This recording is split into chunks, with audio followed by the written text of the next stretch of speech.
Hi, Brian Cali Politics. I'm Danielle Lanier, and I'm running for Oklahoma's Congressional District 2.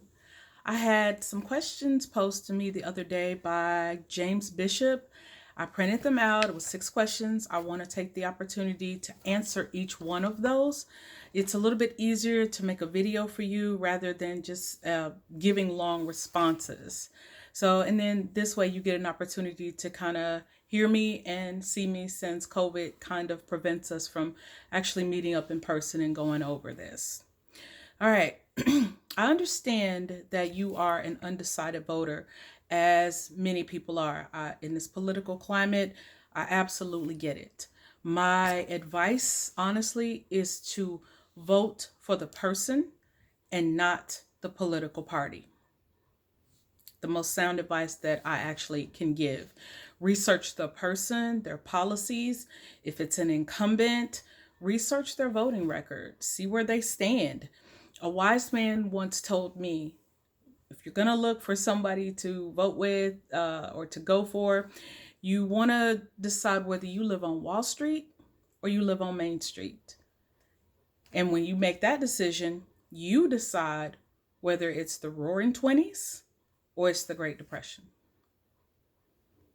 So we'll start with question number 1. It says, can you tell me as a voter what moral system I should use? Because if I move away from what Jesus teaches, the Democratic platform could be reassessed. This is my response to that. Not all religious organizations agree on morality. Not even all Christian churches agree on the same issues or the same morality issues. Are all the churches who might disagree with you, does that make them immoral? So that's more of my question back to you, James. Morality, in my opinion, it stands on its own. It does. We don't need a political party or even the government telling us what morality compass to use. That should be something that's internal to each one of us. We know right from wrong. And that's something that should guide us in all of our decisions. Government shouldn't have to tell us where to go for our faith or our dogma. The best advice I could kind of give with that is, you know a tree by the fruit that it bears. When it comes to politics with that, what has this person done to for humanity? What have they done for the state of Oklahoma?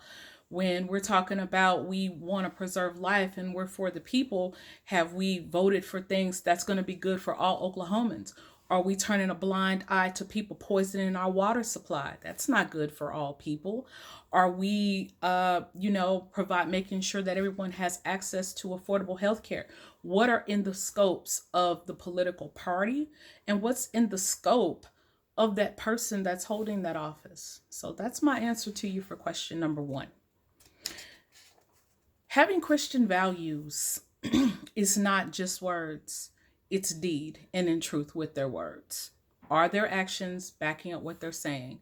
Again, you know a tree by the fruit it bears. Question number 2. Last year, a Democrat ran state said a baby just pulled from a mother's womb with nothing wrong with it could be legally killed under abortion laws, which were interpreted to say it was not considered alive by law. Is killing our babies good for us? My filter points to Jesus, who says all life is precious and should be protected. That is James Bishop questioned me on Bryan County Politics. Okay, James, it took me a day or so, but I researched what you were talking about. And the state you're referring to is the state of Virginia. It was a subcommittee interview with Delegate Katie Tran of Fairfax. She was introducing House Bill 249, which was considered the Repeal Act.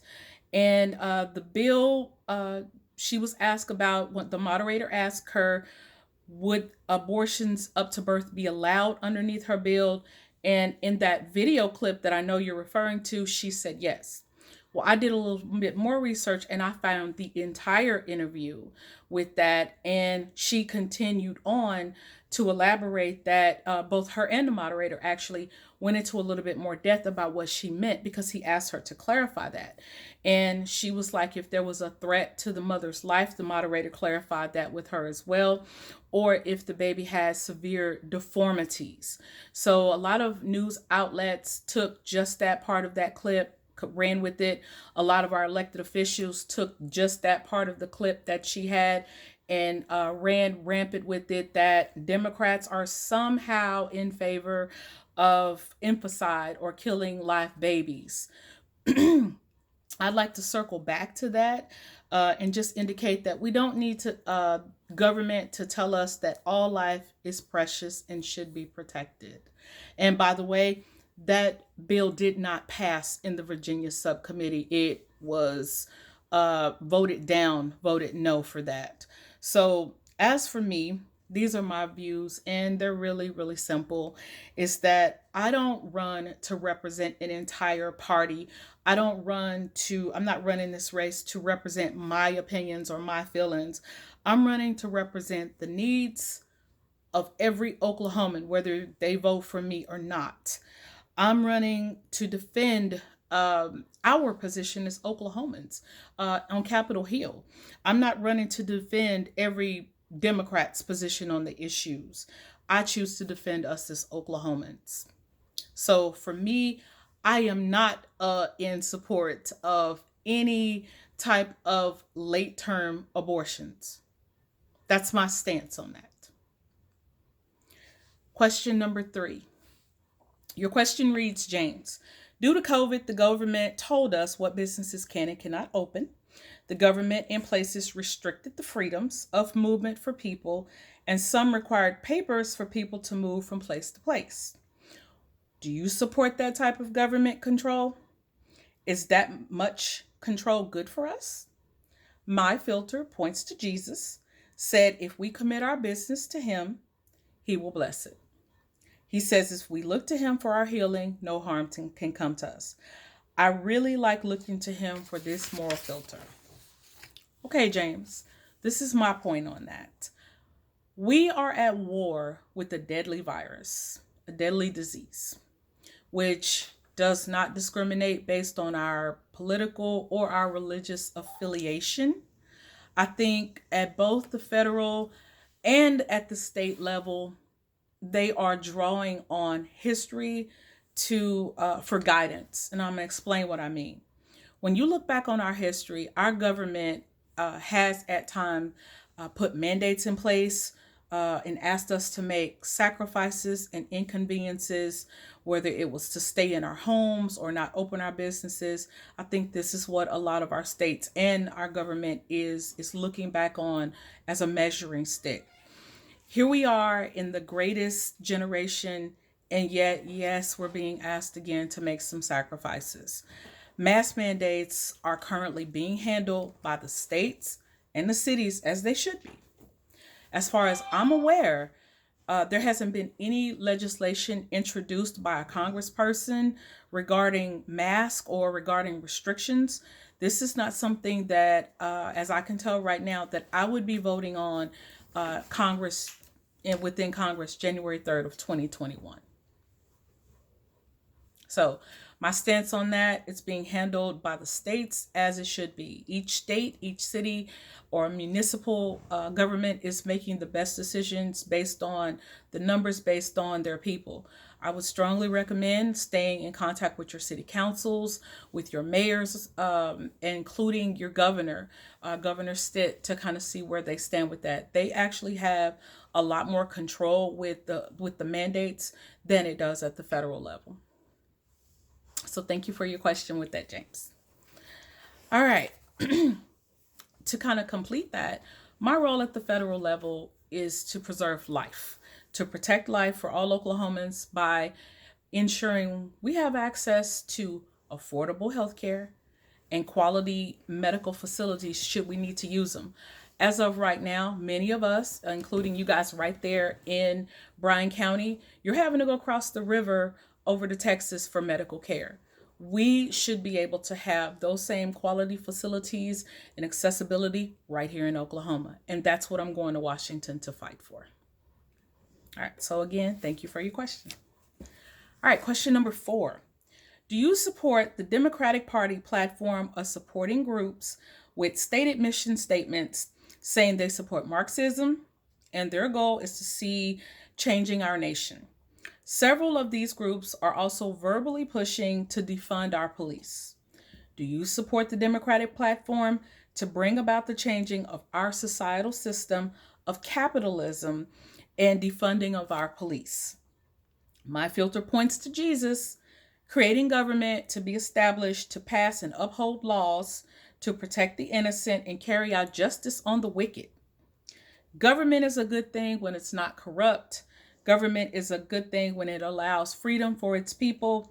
Marxism, communism, socialism do not support freedom for their people and all call for the creation of big, powerful government to replace God and then commands its people to do as it says is right or they are killed or go to work camps. So this is James's question to me. Question number 4 on Bryan County politics. Okay, James, this is my stance on your question. I cannot speak for every lawmaker, including the Democratic ones in Congress or in the Democratic Party. To my knowledge, including myself, I have never claimed to be a communist or a Marxist, in my personal opinion, or a socialist. Right now, a lot of people, including elected officials that are constantly spewing these words on their social media platform or that's on television, saying these words, they're being used as buzzwords in order to create fear within our nation. As for me, I support democracy, and I'm hoping that you guys do as well.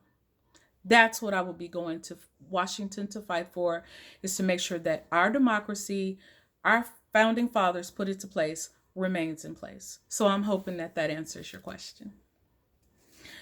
To expand on that, government is not meant to or could never replace our faith. It can't replace our religion or dogma, or if you don't believe in anything at all, it's not meant for us to place our faith in man that way. It was designed to serve the people, by the people, and for the people. What I would say unto you is education grants freedom. And I would ask that you make sure that you are fact checking the information that you're reading to make sure that what you're getting is the official information from a government entity, and that information, by researching House bills, researching state bills, and make sure that the information you're getting is accurate. So that's my response back to you for question number 4. Okay, question number 5 from James on Bryan County politics. The Democratic Party has stated enforcing our borders is an evil thing that needs to be abolished. Is this a good thing for us? My filter points to many places where Jesus said having a border is a good thing to protect his people and create peace. The border isn't meant to be a prison, but it is established for the protection of its people. This is my response to that. People travel all over the world. People visit other countries, including our own. I have combed through House bills and Oklahoma state bills to try to find any legislation that has been introduced by any lawmaker from any political party that would ask us to deviate from the legal naturalization process that we have put in place with the protection of the Constitution. And I can tell you, James, I have not found any legislation, including from any type of Democratic congressperson or senator, that would indicate that they are introducing legislation for open borders. So I would say if there is somebody that is advocating for this, there has not been a bill put in place for to advocate for open borders. So I would declare this as being false. Again, I can't speak for every Democrat, nor am I going to speak for every lawmaker in Congress. But I can honestly tell you, I haven't seen or been able to find any legislation that would ask us to deviate from what the Constitution said. We have laws in place regarding our immigration. Our Supreme Court of the United States, they will continue to make rulings regarding our immigration system. Do we need reform? We absolutely do. So I'm hoping that as we go on, as lawmakers continue to reconvene, we're able to find solutions to the issues within our immigration. So that's my answer to you for that, James. All right, the last question, question 6. The government is grabbing an increased voice, saying that we should and should not teach our children. The Democrats are proposing to take away charter and private school funding, many of us which allow the Bible as a source document in their curriculum. Is this a good thing for us? This is my opinion, both political and personal. Parents have a right to choose the best path of education for their children, whether that's public, whether that's private, charter, or even homeschooling. That's the parents' right to choose what's best for their kids. In the United States, we have thousands of churches that teach biblical and philosophical lessons. Even with doing that, you're still going to have thousands of different interpretations based on faith and dogma. So even if you're going to teach religion in school or teach based on the Bible, you're going to have different interpretations of that based on the school and based on the person doing the teaching. By Oklahoma state law, it is required that they fund public schools. Now, if you want to know more about how that funding is distributed, I would strongly recommend reaching out to your local government with that, mainly your school districts, your city councils, based on where you live, to find out what that formula is on how they distribute those funds within that school district. As far as the federal level is concerned, what would be within my scope of Congressional District 2, it would be to ensure that Oklahoma schools are meeting national standards. If they aren't, it would be up to the state of Oklahoma to let me know as a lawmaker what funding it is that you need and where you're going to spend that. I wouldn't have any direct, nor does the current incumbent have any direct facilitation on how school funding is appropriated in the state of Oklahoma. So that was your question 6 with that. All right, Bryan County Politics and Mr. James Bishop. I've answered all 6 of your questions, and I actually do appreciate you asking. Just to kind of circle back, I'm running to represent all Oklahomans, regardless of whether you're a native Oklahoman, you're a transplant. I'm running to represent you. Whether you vote for me or not, that's your choice. As a veteran, I fought for you to have that choice. So I just want you to make sure that you are exercising your right to make your voice heard November 3rd. That's all that I have. So I know this is like a 15-minute podcast. I want to thank you guys for tuning in, for listening. Again, I'm Danielle Lanier. I'm running for Oklahoma's Congressional District 2, and I would appreciate your support. Have a great day.